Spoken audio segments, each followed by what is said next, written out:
I am Jarvis, your storyteller. Welcome to the Science Fiction Exploration. If you like the story, please subscribe to our channel. Admiral James Harrison stood at the observation deck of Luna Base Alpha, his weathered face reflecting off the reinforced glass as he watched Earth gleam like a jewel in the darkness of space. 30 years of preparation had led to this moment. The quantum sensors had detected what everyone feared: the Kraxan Empire's invasion fleet was approaching the Sol system. "Admiral, the TSS Nemesis is ready for launch," announced Captain Victoria Reed through the comm system. Her voice carried the weight of someone who understood the gravity of what was to come. Harrison turned away from the viewport, his steel-gray eyes focusing on the holographic display showing humanity's greatest achievement. The TSS Nemesis wasn't just a warship, it was humanity's declaration that they would not go quietly into the night. "Begin launch sequence," Harrison commanded, making his way to the command center. The massive underground hangar that had housed the Nemesis for the past decade hummed with activity.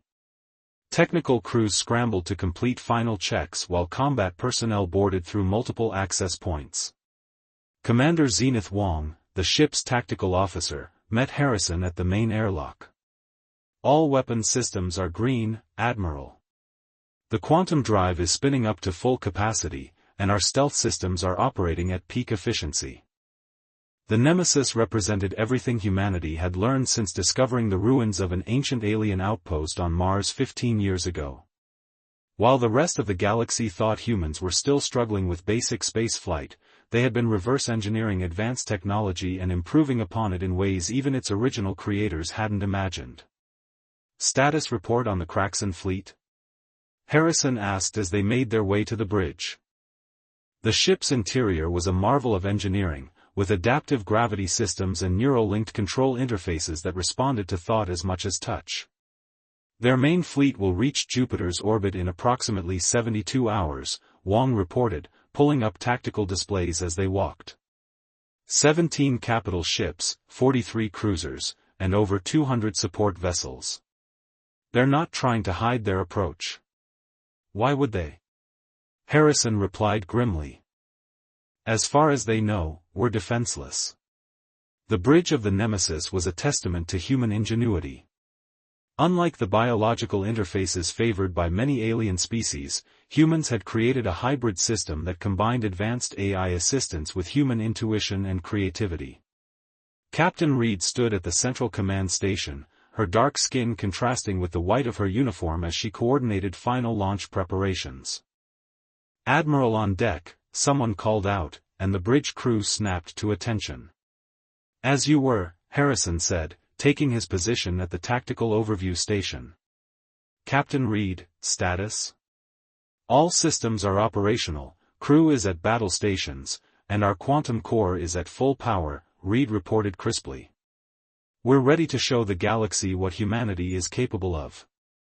Harrison nodded, allowing himself a moment to take in the scene. The Nemesis was nearly 5 kilometers long, with a crew of 10,000.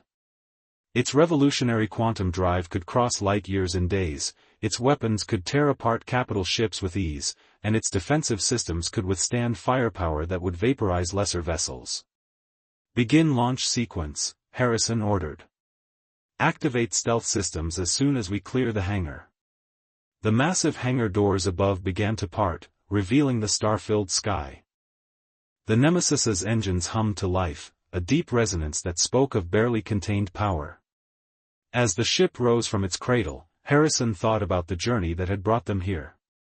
The first signs of the Kraxan Empire had come through decoded transmissions 3 decades ago. While the public remained unaware, Earth's governments had united in secret, pooling resources and brilliant minds to prepare for this day. The discovery of the Mars outpost had accelerated their progress exponentially, but it was human innovation that had transformed that ancient technology into something new. "Clearing lunar orbit," Reed announced. "Stealth systems engaged. We're invisible to all known detection methods." Harrison watched the tactical display as the Nemesis slipped away from Earth like a ghost. The Kraxan fleet was still days away, giving them time to prepare their surprise. Unlike other species that relied on brute force or biological technology, humans had created something unique, a perfect fusion of multiple technological approaches, adapted to human psychology and enhanced by human creativity. Plot a course to intercept the Kraxan fleet at Saturn's orbit, Harrison commanded. We'll let them think they're about to find an easy conquest. Instead, they'll learn why humanity has survived every challenge we've ever faced. The Nemesis accelerated silently through space, its quantum drive leaving no trace of its passage.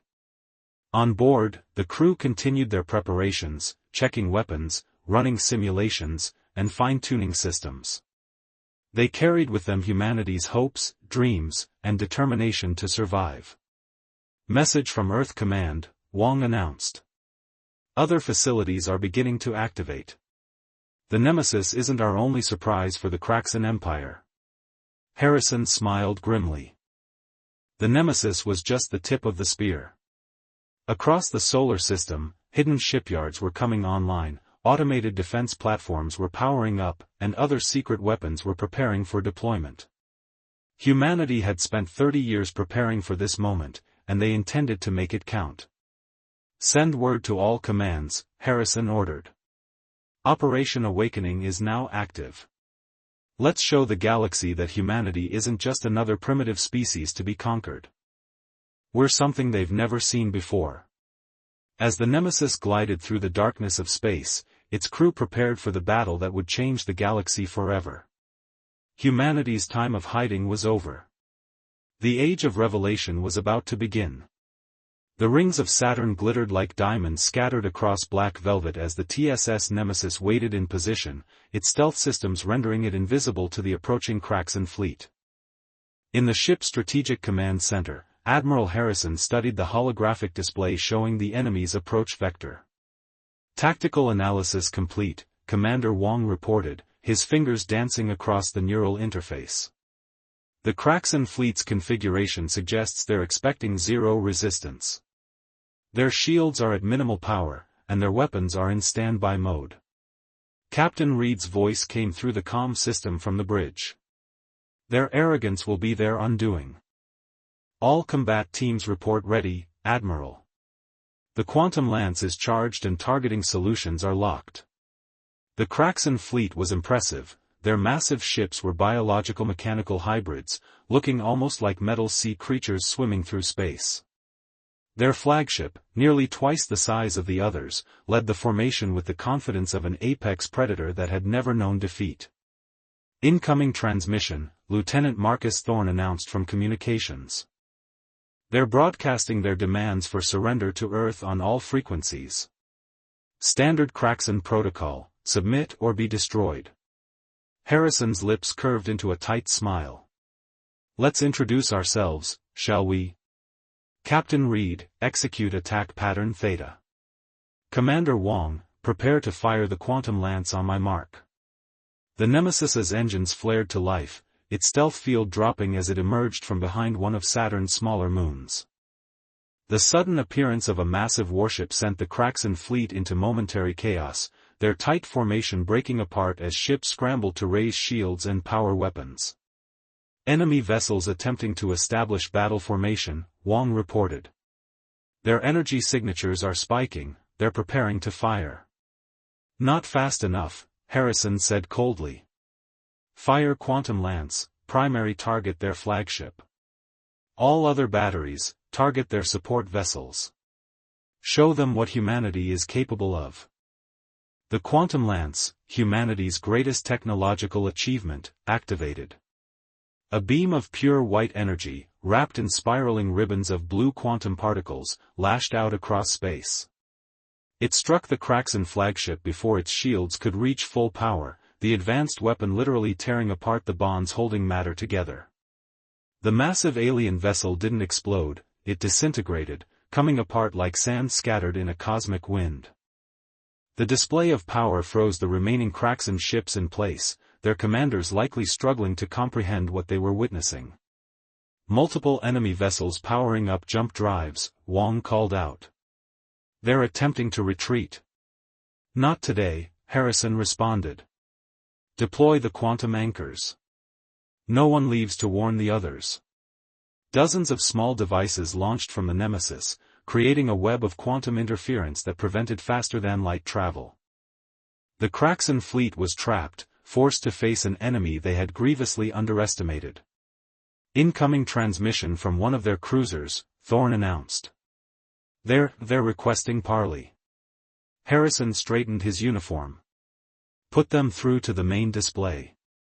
Let's have a chat with our would-be conquerors. The holographic screen flickered to life, revealing the alien commander. The Kraxan were imposing beings, tall, with iridescent scales and multiple sets of eyes arranged around an elongated head. This one's scales had taken on a pale shade that Harrison suspected indicated fear. Impossible, the Kraxan commander hissed in translated speech. Your species is primitive. You cannot possess such technology. Perhaps, Harrison replied calmly, you should have done better research before attempting to invade our home. Humanity has survived countless challenges on our path to the stars. We've learned, adapted, and prepared. What you see here is just the beginning. As if to emphasize his point, multiple signatures appeared on the tactical display, Earth's hidden fleet decloaking around Saturn's other moons.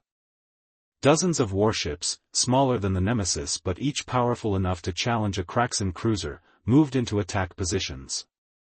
The Kraxan commander's scales shifted through several colors. What are your terms?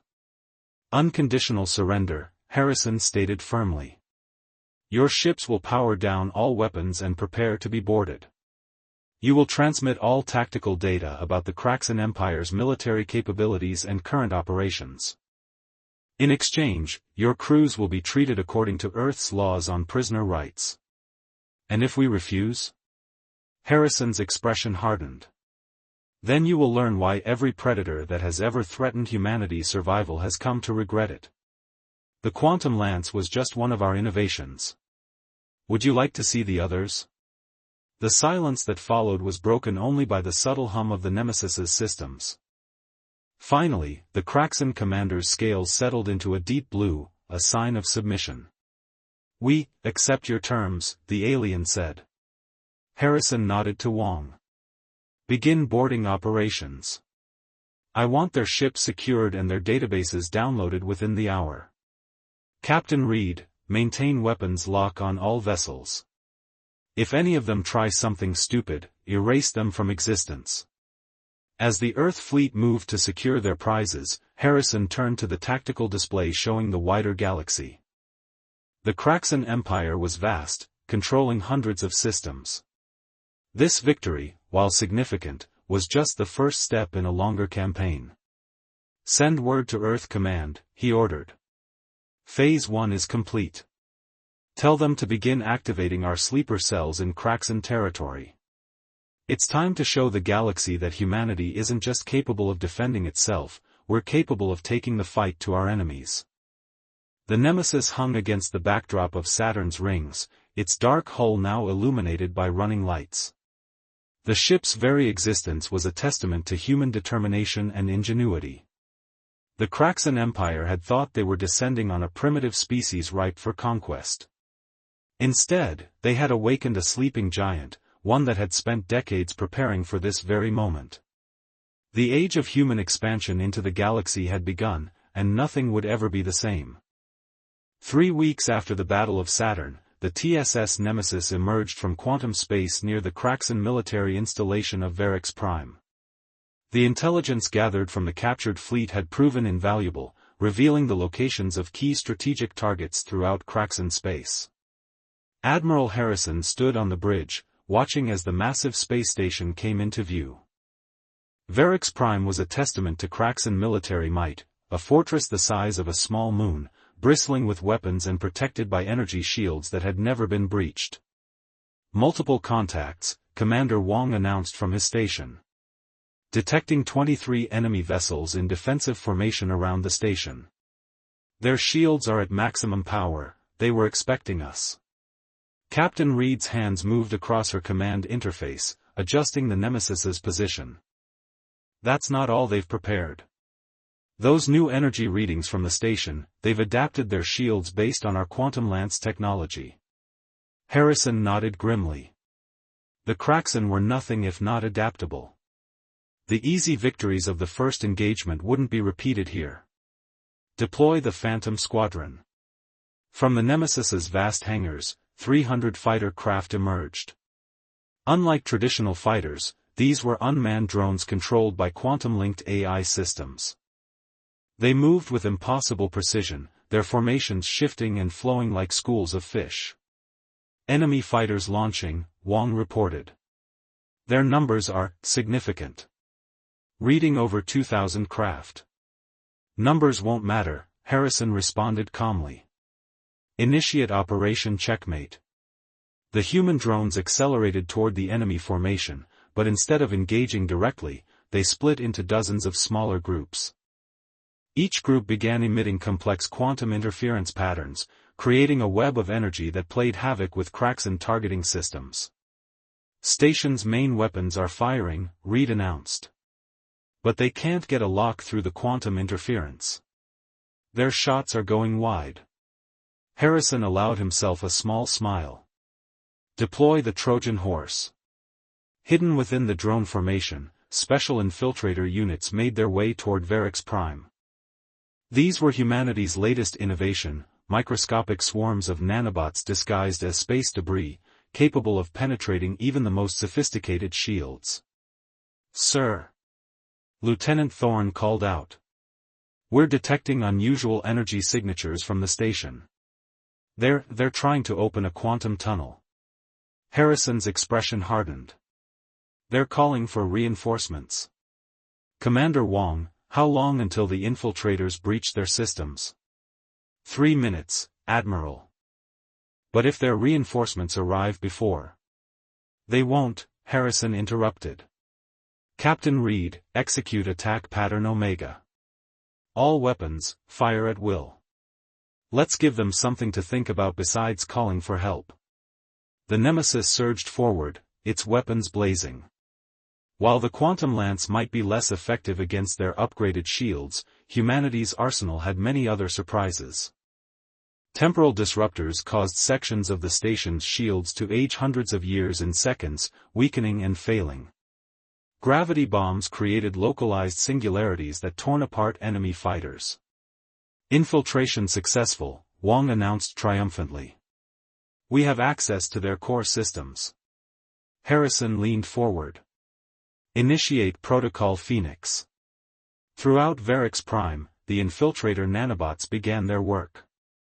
Rather than simply shutting down systems or destroying the station, they began rewriting its very structure at the molecular level.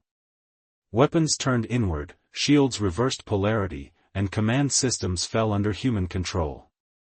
Sir, quantum tunnel is forming. Thorne shouted. 3 Kraxan dreadnoughts emerging.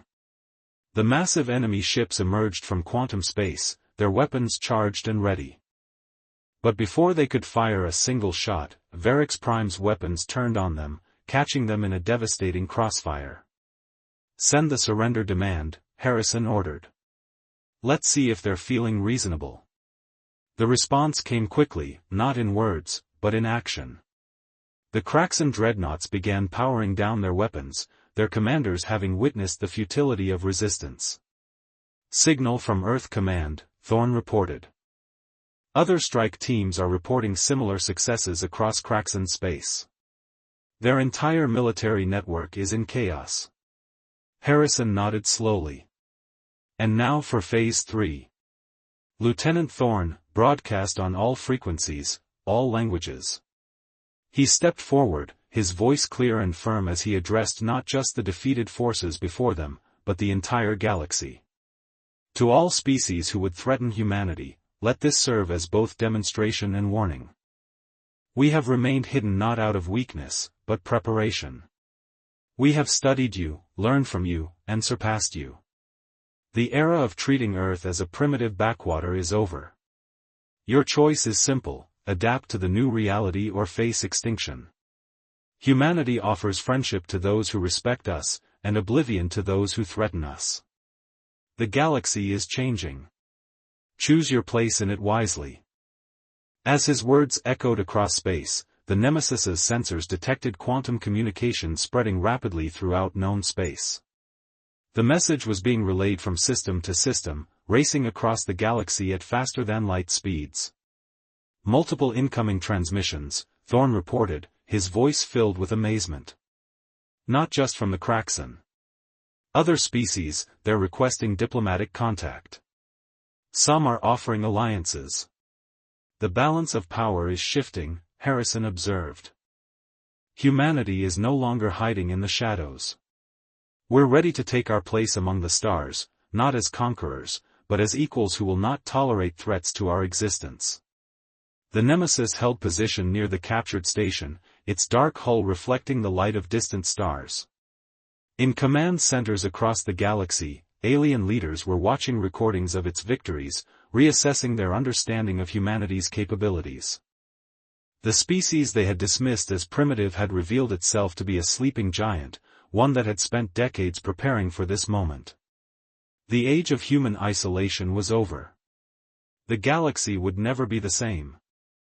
The Grand Council chamber aboard the TSS Nemesis hummed with tension as representatives from 12 different alien species gathered for the first Galactic Concordat.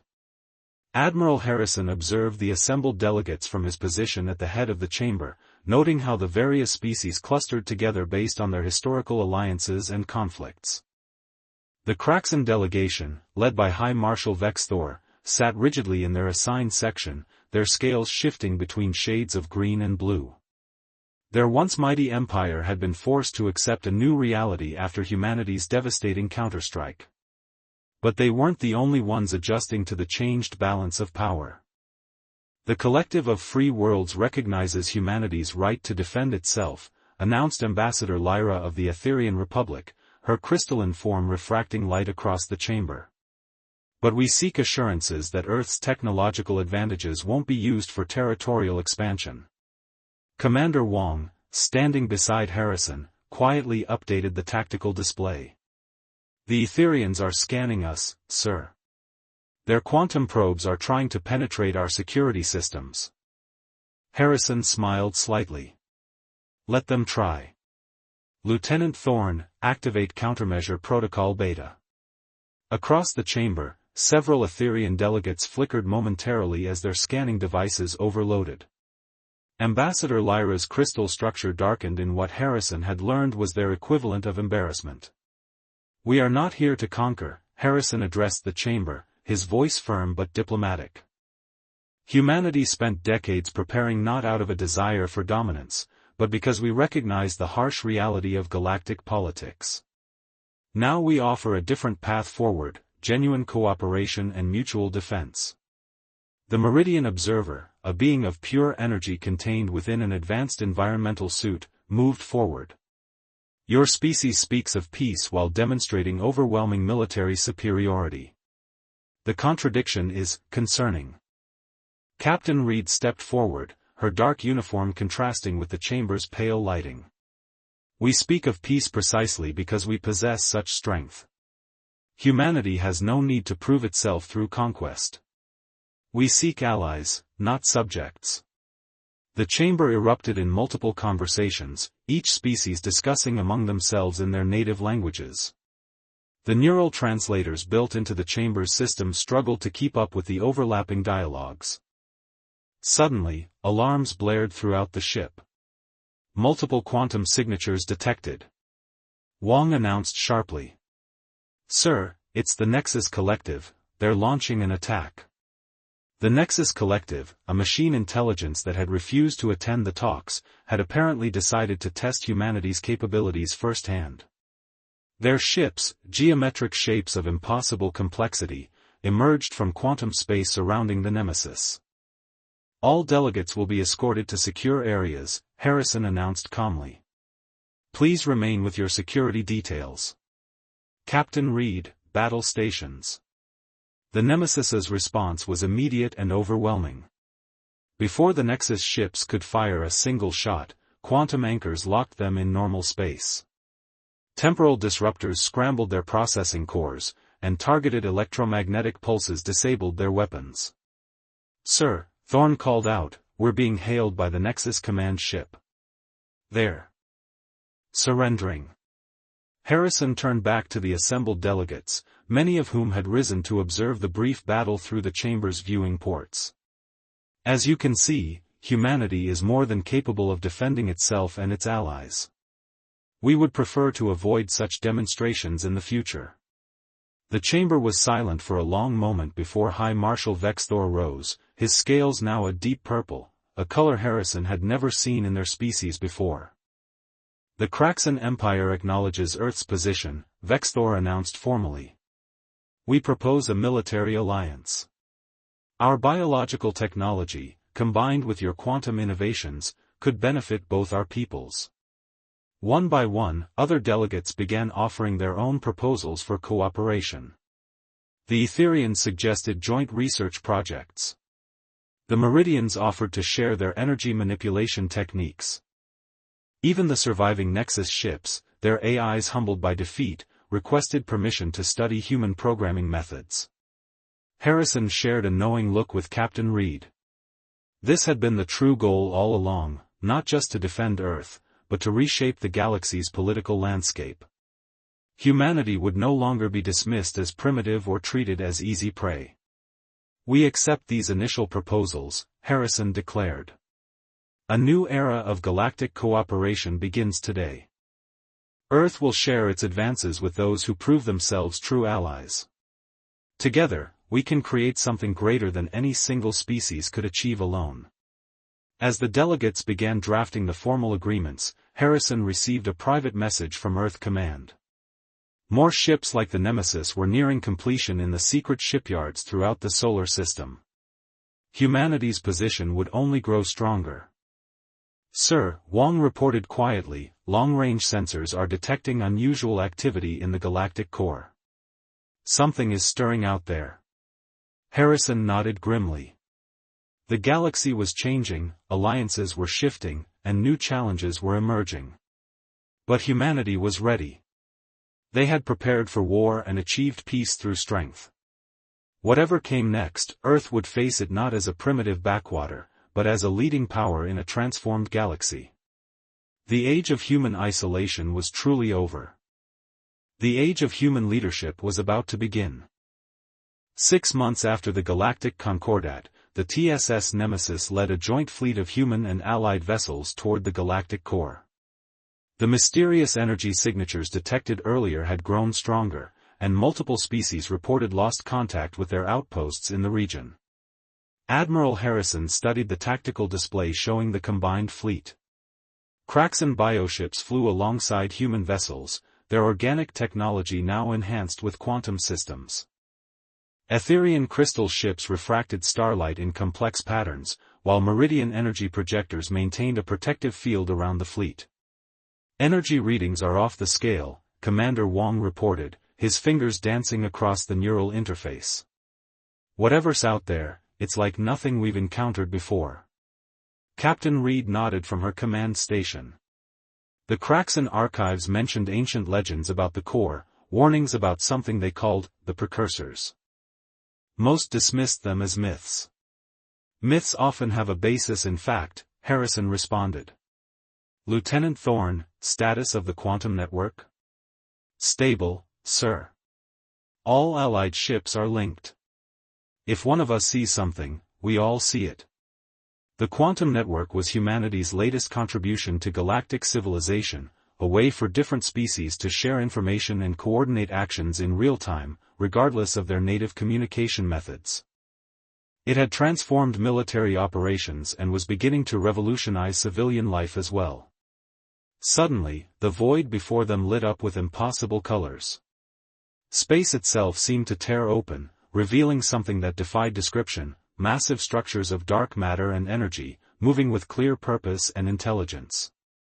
By the eternal stars, High Marshal Vexthor's voice came through the comm, the legends were true. The precursors have awakened. Enormous tendrils of dark energy reached out toward the fleet. Where they touched, space itself warped and distorted. Several smaller ships vanished instantly, while others reported critical system failures. All ships, evasive action. Harrison commanded. Deploy quantum anchors and temporal shields. Don't let them touch you. The Nemesis's advanced defenses held against the initial assault, but Harrison could see that conventional weapons would be useless against these entities. They weren't fighting ships or even beings in the traditional sense, they were fighting creatures that manipulated the fundamental forces of the universe itself. "Sir," Wong called out, his voice tight with concentration, "I'm detecting patterns in their energy emissions. They're not random, it's a language." Lieutenant Thorne's hands flew across his console, feeding the data through all known translation matrices. The quantum network is combining the linguistic databases of every species in the fleet. Moments later, a voice filled the bridge, not through speakers, but directly in their minds. "The children have grown. The test is complete." Harrison straightened. This was a test. Your species united the younger races. You turned conflict into cooperation. You built bridges where others built walls. The dark energy constructs shifted, forming patterns that hurt the eyes to look at. The galaxy needs guardians. We have slept too long. Now you must take our place. Understanding dawned on Harrison's face. The precursors hadn't awakened to destroy or conquer, they had awakened to pass on their legacy. Humanity's response to the Kraxan threat, their choice to share technology rather than hoard it, their efforts to unite different species, it had all been part of their test. "We accept this responsibility," Harrison responded, his voice firm. "But we won't rule alone. The galaxy belongs to all sentient species. Wisdom. This is why you were chosen." The dark energy structures began to fade, but as they did, vast amounts of data poured through the quantum network, the accumulated knowledge of a civilization that had shaped the galaxy eons ago. "They're giving us everything," Wong breathed in awe. "Their technology, their history, their understanding of the universe itself." Harrison turned to address the fleet through the quantum network.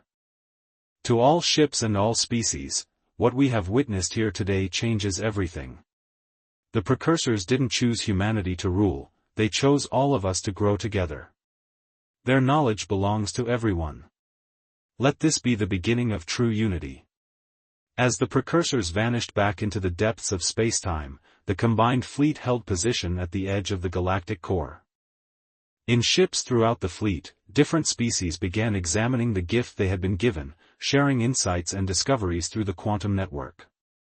"Orders, sir?" Captain Reed asked quietly.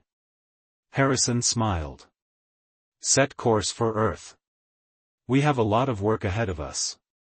The galaxy isn't just changing anymore, we're going to help it evolve." The TSS Nemesis led the fleet home, but it was no longer just a warship. It had become a symbol of something greater, proof that different species could work together, that ancient enemies could become allies, and that the universe held wonders beyond imagination. Humanity had emerged from isolation to find not just conflict, but ultimate purpose. The age of division was over. The age of unity had begun.